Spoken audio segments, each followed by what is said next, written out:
Hello everyone, ನಮಸ್ತೆ, good afternoon ಎಲ್ಲರಿಗೂ ಕೂಡ. ಎಲ್ಲರಿಗೂ ಕೂಡ ಒನ್ಸ್ ಅಗೇನ್ ನಮ್ಮ ಒಂದು ವಿದ್ಯಾರಾಜ್ ಎಜು ಪಾಯಿಂಟ್ ಯೂಟ್ಯೂಬ್ ಚಾನಲ್ಗೆ ಆತ್ಮೀಯವಾದಂತಹ ಸ್ವಾಗತ. ಇವತ್ತಿನ ಕ್ಲಾಸಲ್ಲಿ ನಾವು ನಿಮ್ಮೆಲ್ಲರಿಗೂ ಸಹ ರೆಗ್ಯುಲರ್ ಆಗಿ ನೋಡ್ತಿರೋರಿಗೆ ಗೊತ್ತಿರತ್ತೆ. ಸೊ ನಾವು ಇವತ್ತು 6ನೇ ತರಗತಿಯ ಪಾರ್ಟ್ 2ನಲ್ಲಿ ಬರ್ತಕ್ಕಂತಹ ಫಸ್ಟ್ ಚಾಪ್ಟರ್ ಅಥವಾ ಕಂಟಿನ್ಯೂಯೇಷನ್ ನಂಬರ್ ತೊಗೊಂಡ್ರೆ 12ನೇ ಅಧ್ಯಾಯ ಯಾವುದು, ಉತ್ತರ ಭಾರತದ ಪ್ರಾಚೀನ ರಾಜಮನೆತನಗಳಲ್ಲಿ ನಾವು ಈಗಾಗಲೇ ಗುಪ್ತರು, ಕುಶಾನರು ಮತ್ತು ಯಾವ ತೊಗೊಂಡಿದ್ವಿ, ವರ್ಧನರದ್ದು ಕೂಡ ನಾವು ಇವತ್ತಿನ ಕ್ಲಾಸಲ್ಲಿ ನೋಡ್ಕೊಂಡು ಬಂದಿದ್ದೀವಿ. ಓಕೆನಾ. ಅದರಲ್ಲಿ ಗುಪ್ತರನ್ನು ಕೂಡ ಇವತ್ತಿನ ಕ್ಲಾಸಲ್ಲಿ ನೋಡ್ಕೊಂಡು ಬಂದಿದ್ದೀವಿ.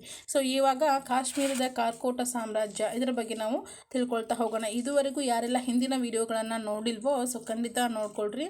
ಸೊ ಅದ್ರ ಮೇಲೆ ಹೆಚ್ಚೆಚ್ಚು ಅಭ್ಯಾಸ ಮಾಡ್ತಾ ಬನ್ನಿ. ಓಕೆನಾ. ಸೊ ಕಂಪ್ಲೀಟ್ 6th ಒಂದು ಮುಗೀತು ಅಂತಂದಮೇಲೆ ನಿಮಗೆ ಪ್ರತಿಯೊಂದು ಚಾಪ್ಟರ್ ಮೇಲೂ ಕೂಡ ಕೆಲವೊಂದಷ್ಟು ಬಿಡುವಿನ ಸಮಯದಲ್ಲಿ ಕೆಲವೊಂದಷ್ಟು MCQsಗಳನ್ನು, ವಿವರಣಾತ್ಮಕ ಕ್ವಶನ್ಸ್ಗಳನ್ನು, ಕ್ವಶನ್ ಪೇಪರ್ಗಳನ್ನು, ಹಳೆಯ ಕ್ವಶನ್ ಪೇಪರ್ಗಳನ್ನು ಎಲ್ಲ ಕೂಡ ನಾವು ಬಿಡಿಸ್ತಾ ಹೋಗೋಣಂತೆ. ಸರಿನಾ. ಹಾಗಾದರೆ ಕಾಶ್ಮೀರದ ಕಾರ್ಕೋಟ ಸಾಮ್ರಾಜ್ಯದಲ್ಲಿ ಉತ್ತಮವಾಗಿ ಆಡಳಿತವನ್ನು ನಡೆಸಿದ, ಮಾದರಿ ರಾಜ್ಯವನ್ನು ಕಟ್ಟಿದಂತಹ ಮತ್ತು ಅಸಾಧ್ಯವಾದದ್ದನ್ನು ಸಾಧಿಸಿದಂತಹ ಭಾರತದ ರಾಜವಂಶಗಳಲ್ಲಿ ಯಾವ್ದು ಬರುತ್ತೆ? ಕಾಶ್ಮೀರದ ಕಾರ್ಕೋಟ ವಂಶಸ್ಥರು ಒಬ್ಬರು. ನೋಡ್ರಿ, ಕಾರ್ಕೋಟ ವಂಶದ ಒಂದು ಇತಿಹಾಸವನ್ನು ನಾವು ತಿಳ್ಕೊಳ್ಳೋದಾದರೆ ಉತ್ತಮ ಆಡಳಿತವನ್ನು ನಡೆಸಿರ್ತಕ್ಕಂಥದ್ದು ಕಾರ್ಕೋಟ ವಂಶ. ಅದಾದ ನಂತರ ಮಾದರಿ ರಾಜ್ಯ ಕಟ್ಟಿದಂತಹ ಒಂದು ಹೆಸರು ಕೂಡ ಬರುತ್ತೆ ಕಾರ್ಕೋಟ ವಂಶಕ್ಕೆ.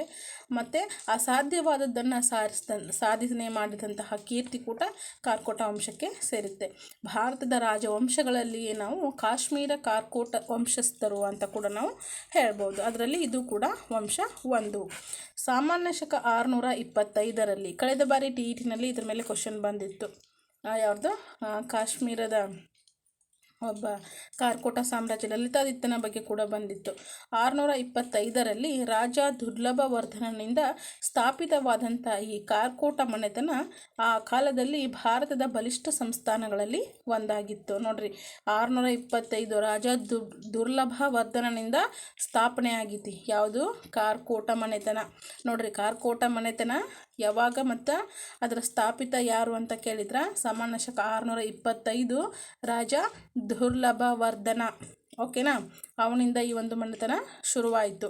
ಆ ಕಾಲದ ಭಾರತದ ಬಲಿಷ್ಠ ಸಂಸ್ಥಾನಗಳಲ್ಲಿ ಇದು ಒಂದಾಗಿತ್ತು. ಸಾಕಷ್ಟು ಬಲಿಷ್ಠ ಸಂಸ್ಥಾನಗಳು ಇದ್ದರೂ ಕೂಡ ಅದರಲ್ಲಿ ಈ ಕಾರ್ಕೋಟ ಮನೆತನ ಅಂತಕ್ಕಂಥದ್ದು ತುಂಬಾ ಏನಾಗಿತ್ತು? ಬಲಿಷ್ಠ ಸಂಸ್ಥಾನ ಆಗಿತ್ತು. 230 ವರ್ಷ ಅಸ್ತಿತ್ವದಲ್ಲಿ ಇದ್ದಂತಹ ಈ ಒಂದು ಕಾರ್ಕೋಟ ಸಾಮ್ರಾಜ್ಯ ಹಿಮಾಲಯ ಮತ್ತು ಅದರ ತಪ್ಪಲಿನ ಪ್ರದೇಶಗಳಲ್ಲಿ ತನ್ನ ಪ್ರಭಾವವನ್ನು ಬೀರಿದ್ದು ಮಾತ್ರ ಅಲ್ಲದೆ ಮಧ್ಯ ಏಷ್ಯಾದವರೆಗೂ ಕೂಡ ವಿಸ್ತರಿಸಿತ್ತು. ನೋಡ್ರಿ, ಯಾವಾಗ ಅಂದ್ರೆ 230 ವರ್ಷ ಅಂದರೆ 625ರಲ್ಲಿ ಶುರುವಾದದ್ದು 855ರವರೆಗೆ, ಅಂದರೆ ಸುಮಾರು 230 ವರ್ಷಗಳ ಕಾಲ ಅಸ್ತಿತ್ವದಲ್ಲಿ ಇತ್ತು ಈ ಕಾರ್ಕೋಟ ಸಾಮ್ರಾಜ್ಯ. ಹಿಮಾಲಯ ಮತ್ತು ಅದರ ತಪ್ಪಲಿನ ಪ್ರದೇಶಗಳಲ್ಲಿ ತನ್ನ ಪ್ರಭಾವವನ್ನು ಬೀರಿತ್ತು. ಅದಷ್ಟೇ ಅಲ್ಲದೆ ಮಧ್ಯ ಏಷ್ಯಾದವರೆಗೂ ಕೂಡ ಇದು ವಿಸ್ತರಣೆ ಆಗಿತ್ತಂತೆ. ಪ್ಯಾರಸ್ಪೋರ್ ಅಥವಾ ಪರಿಹಾಸಪುರವನ್ನು ಇಲ್ಲಿ ನೋಡ್ರಿ, ಪ್ಯಾರಸ್ಪೋರ್ ಅಥವಾ ಪರಿಹಾಸಪುರವನ್ನು ರಾಜಧಾನಿಯನ್ನಾಗಿ ಮಾಡಿಕೊಂಡಿದ್ದ ಕಾರ್ಕೋಟರು ಸೂರ್ಯೋಪಾಸಕರಾಗಿದ್ದರು. ನಮಗೆ ಇಲ್ಲಿ ಏನು ತಿಳಿದು ಬರುತ್ತೆ ಅಂತಂದ್ರೆ, ಈ ಒಂದು ಕಾಶ್ಮೀರ ಕಾರ್ಕೋಟ ಸಾಮ್ರಾಜ್ಯದ ರಾಜಧಾನಿ ಯಾವುದು ಅಂತಂದ್ರೆ ಪಾರಸ್ಪೋರ್, ಅಥವಾ ಅದಕ್ಕೆ ಇನ್ನೊಂದು ಹೆಸರು ಪರಿಹಾಸಪುರ ಅಂತ ಕೂಡ ಕರೀತಾರೆ. ಇವೆರಡನ್ನು ನೀವು ನೆನ್ಪಿಟ್ಕೊಳ್ಬೇಕಾಗತ್ತೆ. ಸೊ ಇದು ರಾಜಧಾನಿಯಾಗಿರುತ್ತೆ. ಕಾರ್ಕೋಟರು ಸೂರ್ಯೋಪಾಸಕರು ಕೂಡ ಆಗಿದ್ದರು, ಅಂದರೆ ಸೂರ್ಯನ ಆರಾಧಕರಾಗಿದ್ದರು. ಸೂರ್ಯನನ್ನು ಪೂಜೆ ಮಾಡೋದಾಗಿರ್ಬೋದು, ಎಲ್ಲ ರೀತಿಯ ಸೂರ್ಯನ ಒಂದು ಆರಾಧನೆ ಮಾಡ್ತಾ ಇರ್ತಕ್ಕಂಥದ್ರು, ಪೂಜೆ ಪುನಸ್ಕಾರಗಳನ್ನು. ಕಾಶ್ಮೀರದ ಮಹತ್ವವನ್ನು ಸಾರುವಂತಹ ಹೆಸರಾಂತ ಸೂರ್ಯ ದೇವಸ್ಥಾನ ಇವರ ಕೊಡುಗೆಯಾಗಿರುತ್ತೆ. ನೋಡ್ರಿ, ಕಾಶ್ಮೀರದ ಮಹತ್ವವನ್ನು ಸಾರುವ ಹೆಸರಾಂತ ಮಾರ್ತಾಂಡ ಸೂರ್ಯ ದೇವಸ್ಥಾನ ಕಾಣಿಸ್ತಾ ಇದೆಯಾ? ಇಲ್ಲೈತೆ ನೋಡ್ರಿ, ಮಾರ್ತಾಂಡ ಸೂರ್ಯ ದೇವಸ್ಥಾನ ಇವರ ಒಂದು ಕೊಡುಗೆಯಾಗಿರುತ್ತೆ. ಕಾರ್ಕೋಟ ವಂಶದಲ್ಲಿ ಗಮನ ಸೆಳೆಯುವ ಮತ್ತು ಅತ್ಯಂತ ಪ್ರಭಾವಿ ರಾಜನಾಗಿದ್ದ ಅಂದರೆ ಅವನೇ ಸಾಮಾನ್ಯ ಶಕ 724ರಲ್ಲಿ ಪಟ್ಟಕ್ಕೆ ಬಂದಂತಹ ಲಲಿತಾದಿತ್ಯ. ಓಕೆನಾ. ಇವಾಗ ತಾನೇ ನೀವು ಮೇಲ್ಗಡೆ ಫೋಟೋದಲ್ಲಿ ನೋಡಿದ್ದೀರಿ, ಅವನೇ ಲಲಿತಾದಿತ್ಯ. ಕಾರ್ಕೋಟ ವಂಶದಲ್ಲಿನೇ ಅತ್ಯಂತ ಗಮನ ಸೆಳೀತಕ್ಕಂತಹ ಅತ್ಯಂತ ಪ್ರಭಾವಿ ಆದಂತಹ ರಾಜ ಅಂದರೆ ನಾವು ಲಲಿತಾದಿತ್ಯ ಅಂತ ಹೇಳ್ತೀವಿ. ಹಾಗಾದರೆ ಲಲಿತಾದಿತ್ಯನ ಒಂದು ಆಳ್ವಿಕೆಯ ಅವಧಿ ಎಷ್ಟು ಅಂತಂದ್ರೆ ಹಾಗಾದರೆ ಸಾಮಾನ್ಯ ಶಕ 724ರಲ್ಲಿ ಪಟ್ಟಕ್ಕೆ ಬಂದಿರ್ತಾನೆ. ಆತನ ಒಂದು 36 ವರ್ಷಗಳ ಆಳ್ವಿಕೆಯಲ್ಲಿ ಸಾಮ್ರಾಜ್ಯವು ಇಂದಿನ ಉತ್ತರ ಪ್ರದೇಶ, ಉತ್ತರಾಖಂಡ ಮತ್ತು ಬಿಹಾರದವರೆಗೆ ಹಬ್ಬಿತ್ತು. ನೋಡ್ರಿ, ಇದು ಏನಪ್ಪ ಅಂತಂದ್ರೆ ಲಲಿತಾದಿತ್ಯನ ಒಂದು ಆಡಳಿತ ಎಲ್ಲಿವರೆಗೂ ವಿಸ್ತರಣೆ ಆಗಿತ್ತು ಅಂತಂದ್ರೆ ಆತನ 36ನೇ ವಯಸ್ಸಿನೊಳಗೆ ಇಂದಿನ ಉತ್ತರ ಪ್ರದೇಶ, ಉತ್ತರಾಖಂಡ ಮತ್ತು ಬಿಹಾರದವರೆಗೆ ಹಬ್ಬಿತ್ತಂತೆ. ನೋಡ್ರಿ, ಈತನ ಕಾಲವನ್ನು ಕಾರ್ಕೋಟ ವಂಶದ ಪ್ರಮುಖ ಅವಧಿ ಅಂತ ಕರೀತಾರೆ. ಯಾರ ಕಾಲವನ್ನು ಕಾರ್ಕೋಟ ವಂಶದ ಪ್ರಮುಖ ಅವಧಿ ಅಂತ ಕರೀತಾರೆ ಅಂತಂದರೆ, ಕಾರ್ಕೋಟ ಅಂದ ತಕ್ಷಣ ನಿಮ್ಗೆ ಲಕ್ಷ್ಯ ಬಂದ್ಬಿಡಬೇಕು. ಏನಂತ ಬರಬೇಕು? ಈತ ಯಾರೋ ಲಲಿತಾದಿತ್ಯ ಅಂತ ನಿಮಗೆ ಬಂದ್ಬಿಡ್ಬೇಕದು. ಸೊ ಆ ರೀತಿ ಬಂದಾಗ ಏನಾಗುತ್ತಾ ನಿಮ್ಗೆ ಈಸಿಯಾಗಿ ಫೈಂಡ್ ಔಟ್ ಮಾಡ್ತೀರಿ. ಕಲೆ ಮತ್ತು ಸಂಸ್ಕೃತಿಗಳಿಗೆ ಯಥೇಚ್ಛವಾಗಿ ಪ್ರೋತ್ಸಾಹವನ್ನು ಕೊಟ್ಟಿರ್ತಾನೆ ಯಾರು? ಲಲಿತಾದಿತ್ಯ. ಕಾಶ್ಮೀರದ ಶೈವ ಸಿದ್ಧಾಂತದ ಒಂದು ಅತ್ಯಂತ ವೈಭವದ ಘಟ್ಟ ಅಂತಂದರೆ ಕಾರ್ಕೋಟರ ಒಂದು ಕಾಲವನ್ನು ಹೇಳಲಾಗತ್ತೆ. ನೋಡ್ರಿ, ಕಾಶ್ಮೀರದ ಶೈವ ಸಿದ್ಧಾಂತ ಅತ್ಯಂತ ವೈಭವದ ಕಾಲಘಟ್ಟ ಅಂತ ಹೇಳ್ತಾರೆ. ಸೊ ಅದು ಯಾವಾಗ ಅಂತಂದರೆ ಕಾರ್ಕೋಟರ ಕಾಲದಲ್ಲಿ ಇದೊಂದು ವೈಭವದ ಕಾಲಘಟ್ಟ ಅಂತ ಹೇಳುವಂಥದ್ದು. ವಸುಗುಪ್ತನ ಶೈವ ಸೂತ್ರ ಈ ಒಂದು ಅವಧಿಯಲ್ಲಿ ಏನಾಗತ್ತೆ ರೀ ರಚನೆ ಆಯಿತು. ಓಕೆ, ಈ ಒಂದು ಅವಧಿ ಒಳಗೆ ರಚನೆ ಆಗುತ್ತೆ. ಖ್ಯಾತ ತತ್ವಶಾಸ್ತ್ರಜ್ಞ ಮತ್ತು ಕವಿ ಅಭಿನವ ಗುಪ್ತ ಕಾರ್ಕೋಟರ ಕಾಲದವನಾಗಿದ್ದ. ನೋಡ್ರಿ, ಖ್ಯಾತ ತತ್ವಶಾಸ್ತ್ರಜ್ಞನಾದಂತಹ ಕವಿ ಅಭಿನವ ಗುಪ್ತ ಕೂಡ ಈ ಒಂದು ಕಾರ್ಕೋಟಕರ ಒಂದು ಕಾಲದವನಾಗಿರ್ತಾನೆ. ಶೈವ ಸೂತ್ರಗಳ ತ್ರಿಕ ಮತ್ತು ಕೌಲ ಸಂಪ್ರದಾಯಗಳು ಇವೇನಿರ್ತಾವ್ರಿ, ತ್ರಿಕ ಮತ್ತು ಕೌಲ ಅಂತಕ್ಕಂಥದ್ದು ಶೈವದಲ್ಲಿ ಒಂದು ಸಂಪ್ರದಾಯಗಳಾಗಿರುತ್ತೆ. ಸಂಪ್ರದಾಯಗಳು ಈ ಒಂದು ಅವಧಿಯಲ್ಲಿ ಉಚ್ಚಾರ್ಯ ಸ್ಥಿತಿಯನ್ನು ತಲುಪಿದವು, ಒಂದು ಉಚ್ಚ ಸ್ಥಿತಿಯನ್ನು ತಲುಪಿದವು. ಹೆಸರಾಂತ ಕವಿಯಾದಂತಹ ಕಲ್ಲನನು ಲಲಿತಾದಿತ್ಯನ ಆಸ್ಥಾನದಲ್ಲಿದ್ದನು. ಇದರಲ್ಲಿ ಏನು ತಿಳಿದು ಬರುತ್ತಪ್ಪ ಅಂತಂದ್ರೆ, ಈ ಒಂದು ಕಾರ್ಕೋಟರ ಒಂದು ಏನಿರುತ್ತೆ ಕಾಲ ಅತ್ಯಂತ ವೈಭವಯುತವಾದದ್ದು. ಅದರೊಳಗನ ನಮ್ಗೆ ಶೈವ ಸಿದ್ಧಾಂತ ಕೂಡ ಕಂಡು ಬರತ್ತೆ. ಸೊ ಅದಕ್ಕೆ ನಾವೇನಂತ ಹೇಳ್ತೀವಿ? ವೈಭವದ ಕಾಲಘಟ್ಟ ಅಂತ ಹೇಳ್ತೀವಿ. ಅದ್ರ ಜೊತೆಗೆ ವಸುಗುಪ್ತ ಕೂಡ ಇಲ್ಲಿ ಬರ್ತಾನೆ. ಅವನು ಶೈವ ಸೂತ್ರ ಅಂತಕ್ಕಂತಹ ಈ ಒಂದು ಅವಧಿಯೊಳಗೆ ರಚನೆ ಆಗುತ್ತೆ. ಯಾವುದು? ವಸುಗುಪ್ತಂದು. ನೆಕ್ಸ್ಟ್ ಖ್ಯಾತ ತತ್ವಶಾಸ್ತ್ರಜ್ಞ ಆದಂತಹ ಅಭಿನವ ಗುಪ್ತ ಕೂಡ ಇದೇ ಕಾಲದವನು. ಓಕೆ, ನೆನ್ಪಿಟ್ಕೊಳ್ರಿ. ಶೈವ ಸೂತ್ರಗಳ ಒಂದು ತ್ರಿಕ ಮತ್ತು ಕೌಲ ಸಂಪ್ರದಾಯಗಳು ಈ ಅವಧಿಯೊಳಗೆ ಉತ್ತಮ ಒಂದು ಸ್ಥಿತಿಯಲ್ಲಿದ್ದವು. ಹೆಸರಾಂತ ಕವಿಯಾದಂತಹ ಕಲ್ಲನ ಕೂಡ ಆದಿತ್ಯನ ಆಸ್ಥಾನದಲ್ಲಿ ಇರ್ತಾನೆ ಅಂತಕ್ಕಂಥದ್ದು. ಸೊ ಇದಷ್ಟು ಲಲಿತಾದಿತ್ಯನ ಬಗ್ಗೆ ಆಗತ್ತೆ. ಕಾಶ್ಮೀರದ ಒಂದು ಕಾರ್ಕೋಟ ಸಾಮ್ರಾಜ್ಯ ಲಲಿತಾದಿತ್ಯನ ಬಗ್ಗೆ. ಸೊ ನೆಕ್ಸ್ಟ್ ಬರ್ತಕ್ಕಂಥದ್ದು ರಜಪೂತರು. ಸೊ ರಜಪೂತರು ಸಾಹಸ ಮತ್ತು ಪರಾಕ್ರಮಗಳಿಗೆ ಹೆಸರಾದಂಥವರು.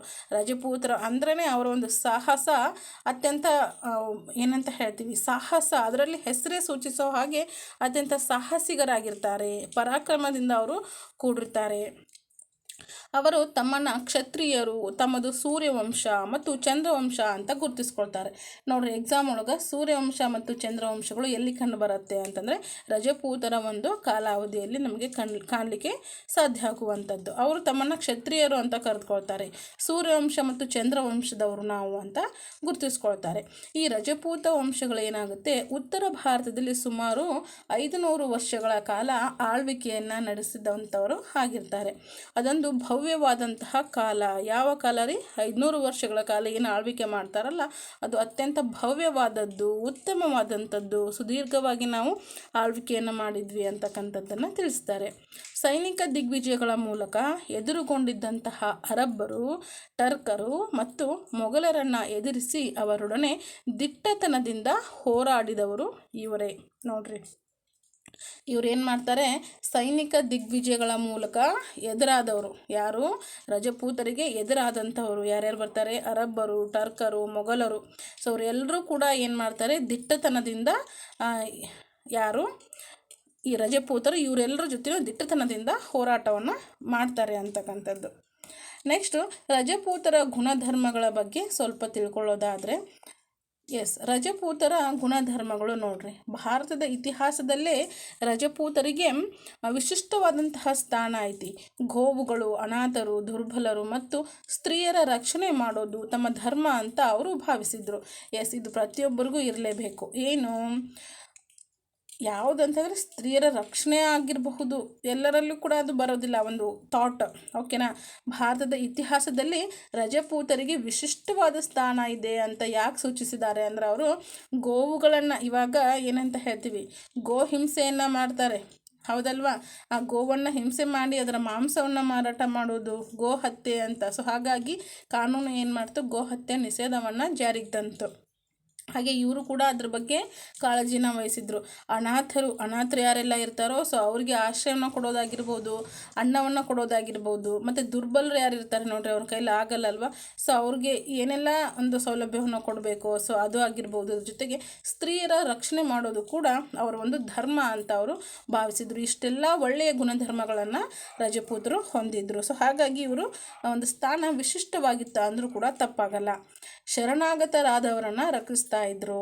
ಶರಣಾಗತಿ ಅಂತಂದರೆ ನಿಮ್ಗೆ ಗೊತ್ತಲ್ವಾ, ಇವ್ರ ಜೊತೆ ಯುದ್ಧ ಮಾಡೋಕ್ಕಾಗಲ್ಲ ಅಂತಂದು ಅವ್ರು ಏನು ಮಾಡ್ತಾರೆ, ಶರಣಾಗತರಾಗ್ತಾರೆ. ಇವಾಗ ಶರಣ ಆಗ್ಯಾರ ಅಂತ ಇಟ್ಕೊಂಡು ಅವ್ರ ಮೇಲೆ ಯುದ್ಧವನ್ನು ಮಾಡೋದು, ಅವ್ರ ಮೇಲೆ ಪರಾಕ್ರಮಗಳನ್ನು ಮಾಡೋದು ಮಾಡ್ತಾ ಇರಲಿಲ್ಲ. ಬದಲಾಗಿ ಅವ್ರು ಏನು ಮಾಡ್ತಾಯಿದ್ರು, ಅವರನ್ನು ರಕ್ಷಣೆಯನ್ನು ಮಾಡ್ತಾಯಿದ್ರು. ಹಾಗೆ ತಮ್ಮ ಪೂರ್ವಜರ ಪರಾಕ್ರಮಗಳ ಬಗ್ಗೆ ಕಥನಗಳನ್ನು ಹಾಡಿ ಸ್ಫೂರ್ತಿಯನ್ನು ಪಡೆದುಕೊಳ್ತಾ ಇದ್ರು. ಹೌದು, ಇವಾಗ ನಾವು ಏನು ಮಾಡ್ತಾ ಇದ್ವಿ, ಮುಂದೆ ಹೋಗ್ತಾ ಇರೋ ಹಾಗೆ ಹಿಂದಿನ ಒಂದು ಜನ್ರೇಷನ್ ಹೇಗಿತ್ತು, ಅವರು ಹೇಗೆಲ್ಲ ನಡೆದು ಬಂದಿದ್ರು, ಅವ್ರ ದಾರಿ ಏನು ಅನ್ನೋದನ್ನು ನಾವು ನೋಡೋದೇ ಇಲ್ಲ. ಸೊ ಮುಂದೆ ನಮ್ದು ಏನಿದೆಯೋ ಅದನ್ನು ಮಾಡ್ಕೊಳ್ತಾ ಹೋಗ್ತಾ ಇರ್ತೀವಿ. ಆದರೆ ರಜಪೂತರು ಏನು ಮಾಡ್ತಾರೆ, ತಮ್ಮ ಹಿರಿಯರು ಏನೆಲ್ಲ ಸಾಧನೆಗಳನ್ನು ಮಾಡಿದರು, ಏನೆಲ್ಲ ಪರಾಕ್ರಮಗಳನ್ನು ಮಾಡಿದರು, ಯುದ್ಧ ಹೇಗೆ ಮಾಡಿದರು, ಅವರು ಬೆಳೆದು ಬಂದಂತಹ ದಾರಿ ಹೇಗಿತ್ತು, ಸುಗಮವಾಗಿತ್ತಾ, ಕಷ್ಟಕರವಾಗಿತ್ತಾ, ಎಲ್ಲ ರೀತಿಯ ಒಂದು ಅಂಶಗಳನ್ನು ಸಹ ಒಂದು ಕಥನಗಳ ರೂಪದಲ್ಲಿ ಅವನ್ನ ಹಾಡನ್ನು ಕಟ್ಟಿ ಅದನ್ನು ಅವರು ಹಾಡಿನ ಮುಖಾಂತರ, ಕಥೆಗಳ ಮುಖಾಂತರ ಕೇಳಿ ಮತ್ತಷ್ಟು ತಮ್ಮ ಜೀವನದೊಳಗೆ ಏನು ಮಾಡ್ತಾಯಿದ್ರು, ಸ್ಫೂರ್ತಿಯನ್ನು ಪಡೆದುಕೊಳ್ತಾ ಇದ್ರು.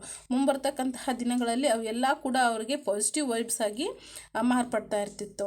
ಹಾಗಾಗಿ ನೆಕ್ಸ್ಟ್ ರಜಪೂತ ಸ್ತ್ರೀಯರು ಅತಿ ಧೈರ್ಯಶಾಲಿಗಳಾಗಿದ್ದರು. ನೋಡ್ರಿ, ಹೆಣ್ಮಕ್ಳು ಅಂತಂದ್ರೆ ಒಲೆ ಮುಂದಷ್ಟೇ ಇರಬೇಕು, ಹೊರಗಡೆ ಎಲ್ಲಿ ಬರಬಾರ್ದು ಅಂತಕ್ಕಂಥದ್ದು ಹಿಂದೆ ಇತ್ತು ಅಂತ ನಾವು ಕೇಳಿದ್ದೀವಿ. ಆದರೆ ಈ ರಜಪೂತ್ರೊಳಗೆ ಸ್ತ್ರೀಯರು ಏನಾಗಿರ್ತಾ ಇದ್ರು, ಅತ್ಯಂತ ಧೈರ್ಯಶಾಲಿಗಳಾಗ್ತಾಯಿದ್ರು. ಸ್ತ್ರೀಯರು ಏನು ಮಾಡ್ತಾಯಿದ್ರು, ತಮ್ಮ ಪತಿಯನ್ನು ಯುದ್ಧದಲ್ಲಿ ಕಳೆದುಕೊಂಡಾಗ ಅವಮಾನಿತರಾಗಿ ಬಾಳೋದಕ್ಕಿಂತ ಮರಣವೇ ಲೇಸೆಂದು ಭಾವಿಸಿ ಸಾಮೂಹಿಕ ಆತ್ಮಾರ್ಪಣೆ ಮಾಡ್ಕೊಳ್ತಾ ಇದ್ರು. ನೋಡ್ರಿ, ಆಗಿದ್ರು ಅಂತ ಇವಾಗ ತಾನೇ ಓದಿದ್ವಿ. ಆದರೆ ಅವರು ಏನು ಮಾಡ್ತಾಯಿದ್ರು, ಪತಿಯನ್ನು ಕಳೆದುಕೊಂಡಾಗ ಅವಮಾನಿತರಾಗಿ, ಅಂದರೆ ನಿಮ್ಗೆ ಗೊತ್ತಲ್ವಾ ಸೊಸೈಟಿಯಲ್ಲಿ ಅವ್ರದ್ದು ಒಂದು ಹೇಗಿರುತ್ತೆ, ಯಾವುದೇ ಒಂದು ಪೂಜೆ ಪುನಸ್ಕಾರಕ್ಕೆ ಹೋಗೋ ಥರ ಇರೋಲ್ಲ, ಯಾವುದೇ ಒಂದು ಫಂಕ್ಷನಲ್ಲಿ ಭಾಗವಹಿಸೋ ಹಾಗಿರೋಲ್ಲ. ಸೊ ಹಾಗಾಗಿ ಅವ್ರು ಏನು ಮಾಡ್ತಾಯಿದ್ರು, ಇರೋದಕ್ಕಿಂತ ನಮ್ಮದೇ ಒಂದು ವಸ್ತು ಅಲ್ಪ ಆಗಿದೆ ಅಂದಮೇಲೆ ಇರೋದಕ್ಕಿಂತ ಸೊ ನಾವು ಕೂಡ ಅವ್ರ ಜೊತೆನೇ ಹೋಗೋದು ಲೇಸು ಅಂತ ಅವರು ಸಾಮೂಹಿಕವಾಗಿ ತಮ್ಮ ಒಂದು ಜೀವನವನ್ನು ಅಥವಾ ಏನು ಮಾಡ್ತಾಯಿದ್ರು, ಆತ್ಮ ಅರ್ಪಣೆ ಅಂತಂದರೆ ಸತ್ತು ಹೋಗ್ತಾಯಿದ್ರು ಅಂತಕ್ಕಂಥದ್ದು.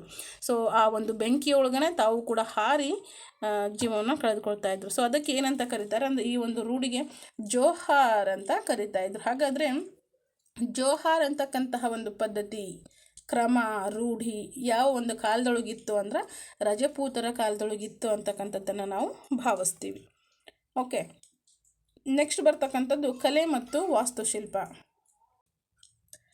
ಹಾಗಾದರೆ ಕಲೆ ಮತ್ತು ವಾಸ್ತುಶಿಲ್ಪ ವಿಡಿಯೋ ಲೆಂಗ್ತಿ ಆಗ್ತಾ ಹೋಗುತ್ತೆ, ಸೊ ಅಪ್ಲೋಡ್ ಮಾಡಲಿಕ್ಕೆ ಕಷ್ಟ ಆಗುತ್ತೆ. ಸೊ ಹಾಗಾಗಿ ಕಲೆ ಮತ್ತು ವಾಸ್ತುಶಿಲ್ಪದ ಬಗ್ಗೆ ನೆಕ್ಸ್ಟ್ ಕ್ಲಾಸಲ್ಲಿ ನಿಮಗೆ ಖಂಡಿತ ತಿಳಿಸ್ಕೊಡ್ತೀನಿ. ಸೊ ಕ್ಲಾಸನ್ನು ಮಿಸ್ ಮಾಡದೆ ಕಂಟಿನ್ಯೂ ಆಗಿ ನೋಡ್ತಾ ಇರಿ. Thank you so much for watching. ಹೀಗೆ ವಿಡಿಯೋನ ನೋಡ್ತಾ ಇರಿ, ಕ್ಲಾಸ್ಗಳನ್ನು ಹೆಚ್ಚೆಚ್ಚು ಕೇಳ್ತಾ ಇರಿ, ಹೆಚ್ಚೆಚ್ಚು ಅಭ್ಯಾಸ ಮಾಡ್ತಾ ಇರಿ ಅಂತ ಹೇಳ್ತಾ, ಸೊ ವಿಡಿಯೋ ಇಷ್ಟ ಆದರೆ ನಿಮಗೆ ಲೈಕ್ ಮಾಡಿ, ಶೇರ್ ಮಾಡಿ, ಸಬ್ಸ್ಕ್ರೈಬ್ ಮಾಡ್ಕೊಳ್ರಿ. ಯಾರೆಲ್ಲ ಟೆಲಿಗ್ರಾಮಿಗೆ ಜಾಯ್ನ್ ಆಗಿಲ್ಲ ಅವರು ಕೂಡ ಜಾಯ್ನ್ ಆಗಿರಿ. ನಮ್ಮೆಲ್ಲ ವಿಡಿಯೋಗಳನ್ನು ನಮ್ಮ ವಿದ್ಯಾರಾಜ್ ಎಜುಪಾಯಿಂಟ್ ಯೂಟ್ಯೂಬ್ ಚಾನಲ್ನ ಪ್ಲೇಲಿಸ್ಟ್ನಲ್ಲಿ ನಿಮಗೆ ಸಿಗ್ತಾ ಇರುತ್ತೆ. ಸೊ ಎಲ್ಲ ವಿಡಿಯೋಗಳನ್ನ ನೋಡ್ರಿ, ಹೆಚ್ಚೆಚ್ಚು ಲಾಭವನ್ನು ಪಡ್ಕೊಳ್ರಿ. ಅಂದರೆ ಆರಾಮಾಗಿ ಅಭ್ಯಾಸ ಮಾಡಿರಿ, ಸುಲಲಿತವಾಗಿ ಸಾಧ್ಯ ಆದಷ್ಟು ತಿಳ್ಕೊಂಡು ಅರ್ಥ ಮಾಡಿಕೊಂಡು ಓದ್ಕೊಳ್ರಿ ಅಂತ ಹೇಳ್ತಾ ಥ್ಯಾಂಕ್ ಯು. ಕಲೆ ಮತ್ತು ವಾಸ್ತುಶಿಲ್ಪವನ್ನು ನಾಳೆ ನೆಕ್ಸ್ಟ್ ಕ್ಲಾಸಲ್ಲಿ ನಿಮಗೆ ತಿಳಿಸ್ಕೊಡ್ತೀನಿ.